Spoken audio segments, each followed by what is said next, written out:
Comme Simon cette nuit dans son échec à la pêche, il y a des échecs qui sont source de connaissances et des pleurs qui sont source de révélations. Parce que Dieu veut tirer sa gloire dont ton humiliation n'est pas éternelle. Prépare la gloire à venir. Lorsque nous sommes sur le terrain, Dieu emmène d'autres à l'échauffement. Nous ne voulons pas sortir du terrain pour être remplacés. Nous voulons finir notre mission. Mais l'intimidation arrive.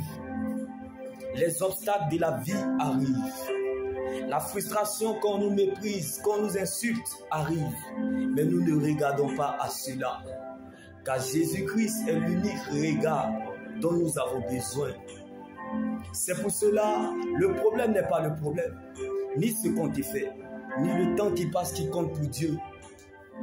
Mais le vrai problème, c'est que tu es dans le plan de Dieu.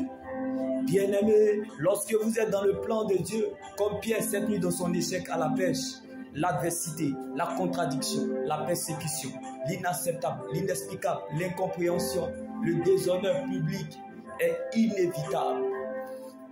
Car les tueurs de Goliath sont caractérisés par la persévérance.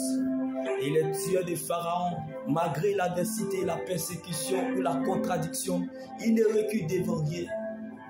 Car l'homme spirituel ne tient pas compte du commencement, mais il marche vers la fin. Donc la course ne s'arrête pas au milieu, mais plutôt à la fin. Dieu ne commence jamais quelque chose sans l'achever. Il ne peut jamais mal finir ce qu'il a bien commencé. Lorsqu'il révèle un fait, il va jusqu'au bout de sa délivrance complète. Comme Simon cette nuit dans son échec à la pêche, ne regarde pas à ce qui s'arrête. Ne regarde pas à ce que tu as perdu. Ne regarde pas ce qui est parti.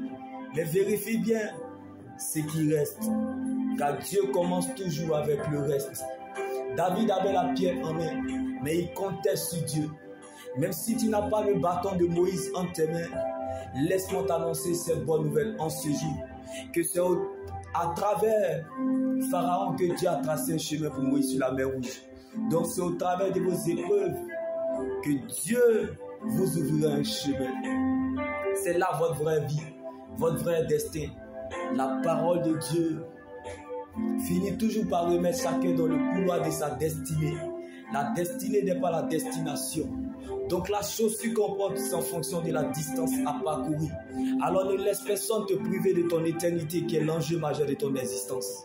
Reste focalisé sur le Seigneur Jésus-Christ seul, car la preuve, la valeur et la raison de ton existence, c'est ton salut en Jésus.